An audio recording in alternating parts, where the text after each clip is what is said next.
आप देख रहे हैं न्यूज वन इंडिया। मैं हूं आपके साथ दीपिका ओझा। सुनो सुनो सुनो, दिव्यांश चौधरी पुत्र मनजीत सिंह को अदालत ने भगोड़ा आरोपी घोषित किया है। जिस किसी व्यक्ति को इसके बारे में सूचना मिले वह थाना प्रभारी शाहगंज को सूचित करे। ये मुनादी ढोल नगाड़े बजाकर पुलिस ने आगरा के बीजेपी नेता के बीच और पूर्व मंत्री चौधरी उदयवान का पौत्र दिव्यांश चौधरी पर की है। बता दें कि बीजेपी नेता और पूर्व मंत्री चौधरी उदयवान का पौत्र दिव्यांश चौधरी, जो कि पिछले 60 दिनों से फरार है, उस पर कार से युवती और उसके पिता को कुचलकर मारने का उसके पिता को कुचलकर मारने की कोशिश करने का आरोप है। दिव्यांश पर 25,000 रुपए का इनाम भी है। इसके अलावा आपको बता दें कि फरार आरोपी के विरुद्ध में अदालत ने धारा 82 के तहत कुर्की की नोटिस भी पुलिस ने आरोपी सिकंदरा और हसनपुरा में घर के बाहर चिपकाया है। इधर आपको बता दें कि पुलिस ने ढोल नगाड़े बजाकर मुनादी भी कराई है। 15 अप्रैल को शाहगंज थाने में दिव्यांश चौधरी के खिलाफ केस दर्ज किया गया था। आरोपी दिव्यांश के अधिवक्ता ने इलाहाबाद हाईकोर्ट में गिरफ्तारी पर रोक लगाने का स्थगनादेश देने के लिए प्रार्थना पत्र दिया था, लेकिन वह भी मंजूर नहीं हुआ है। इसके बाद आरोपी के विरुद्ध दर्ज मुकदमे को चुनौती दी गई, लेकिन इस बार भी हाईकोर्ट ने आरोपी को कोई राहत नहीं दी है। तो ये तस्वीरें हम आपको दिखा रहे हैं जहां पर कुर्की की कार्रवाई के लिए पुलिस पूरी तरह से तैयार है और ये देख सकते हैं आप कि किस तरह से नोटिस चस्पा किया जा रहा है। दरअसल ये पूरा मामला 15 अप्रैल को शाहगंज थाने से सामने आया, जहां पर दिव्यांश चौधरी के खिलाफ केस दर्ज किया गया था। आरोपी दिव्यांश के अधिवक्ता ने इलाहाबाद हाईकोर्ट में गिरफ्तारी पर रोक लगाने के लिए स्थगनादेश लेने के लिए प्रार्थना पत्र भी दिया था, लेकिन जिसे मंजूर नहीं किया गया है और अब मुनादी भी कराई गई है और ये तस्वीरें भी हम आपको दिखा रहे हैं। वहीं इसी खबर पर ज्यादा जानकारी के साथ हमारे संवाददाता कृष्णा त्यागी आगरा से हमारे साथ जुड़ चुके हैं। कृष्णा, देखिए जिस तरह से ये पूरा घटनाक्रम सामने आया था, अब दिव्यांश चौधरी की लगातार तलाश में पुलिस जुटी रही, लेकिन अब मुनादी भी कराई गई है और एक अलग अंदाज में मुनादी करने के सुर सुनाई दिए हैं। बिल्कुल दीपिका, ये पूरा मामला आगरा के जो पूर्व मंत्री उदयवान सिंह है उनके नाती दिव्यांश चौधरी से जुड़ा हुआ है।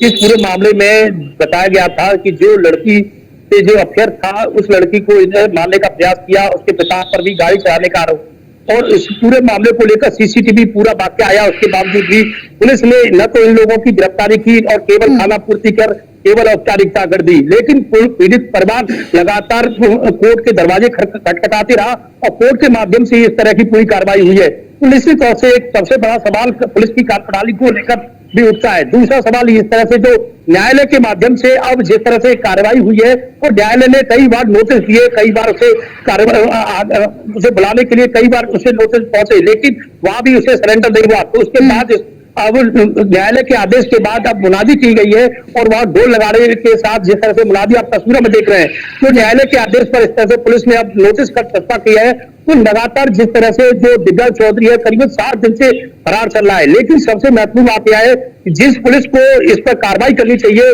पूर्व मंत्री होने के चलते, क्योंकि ये भाजपा के जो पूर्व मंत्री थे उदयमान सिंह उनका नाती है, जिसके रसूख के चलते इस पर कार्रवाई नहीं हुई और पुलिस की कार्यप्रणाली पर सवाल उठने के कारण इस तरह का उस पीड़ित परिवार को न्यायालय की शरण लेनी पड़ी और न्यायालय के माध्यम से उस व्यक्ति पर मुनादी कराई गई है। हालांकि अब देखने वाली बात यह है कि मुनादी के बाद आगे की प्रक्रिया किस प्रकार की आगे की रहती है, पुलिस इसमें कितना रोचक तरीके से उसका साथ देती है, क्योंकि लगातार पुलिस पर 60 दिन से उस व्यक्ति जो फरार चल रहा है, पुलिस ने जानबूझकर उसे कोर्ट जाने तक का मौका दिया। पुलिस ने हालांकि इस व्यक्ति पर दिव्यांश चौधरी पर 25,000 का इनाम जरूर घोषणा की है, लेकिन अभी तक इतना बड़ा जैसे पुलिस जहां बताते हैं कि आगरा पुलिस कमिश्नरेट होने के बाद पुलिस तमाम जैसे मामले हैं उन्हें केवल 24 घंटे 48 घंटे में गिरफ्तार कर लेती है, लेकिन एक इतना बड़ा शख्स जो पूर्व मंत्री है उसके नाती को पकड़ने के लिए पुलिस काफी दूर नजर आई और जिस तरह से न्यायालय के जो आदेश था, न्यायालय के आदेश के बाद इस तरह की मुनादी कराई गई है। और लेकिन पुलिस की नजर व्यवस्था के चलते कह सकते हैं कि पुलिस की नजर व्यवस्था के चलते पूर्व जो मंत्री है उदयवान सिंह दिव्यांश चौधरी को पकड़ने में काफी दूर दिखाई देगी। अब देखने वाली बात है कि न्यायालय के माध्यम से अब दिव्यांश चौधरी पर किस प्रकार की कार्रवाई होगी, ये देखने वाली बात होगी दीपिका। बिल्कुल देखिए कृष्णा, क्योंकि जिस तरह से ये मामला सामने आए हैं और अब मुनादी भी की जा रही है, बड़ी चुनौती भी है पकड़ना। ऐसे में देखिए कृष्णा, ये भी कहना गलत नहीं होगा क्योंकि इससे पहले भी कई मामले सामने आए जिसमें विवादों के घेरे में रहे हैं, और ये मामला अब जो विवाद यानी कि जो तूल पकड़ता जा रहा है, अब कहीं ना कहीं जो पुलिस के सामने बड़ी चुनौती है, किस तरह से पकड़ा जाए और आगे की कार्रवाई की जाए।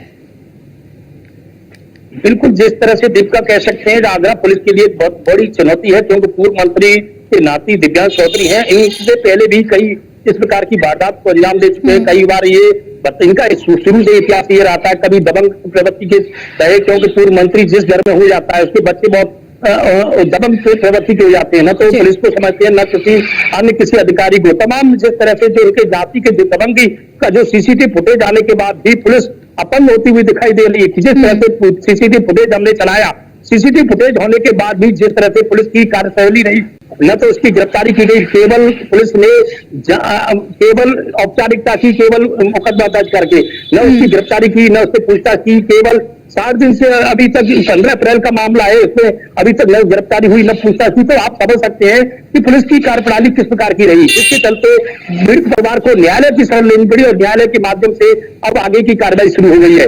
लेकिन जिस तरह से न्यायालय ने अपना काम किया, अब लग रहा है कि परिवार को उम्मीद है कि निश्चित तौर से अब पूर्व मंत्री के नाते पे बड़ी कार्रवाई होगी और निश्चित तौर से बड़ी कार्रवाई होने की संभावना है। बिल्कुल कृष्णा, बहुत बहुत शुक्रिया आपका हमारे साथ जुड़ने के लिए और जानकारी के लिए।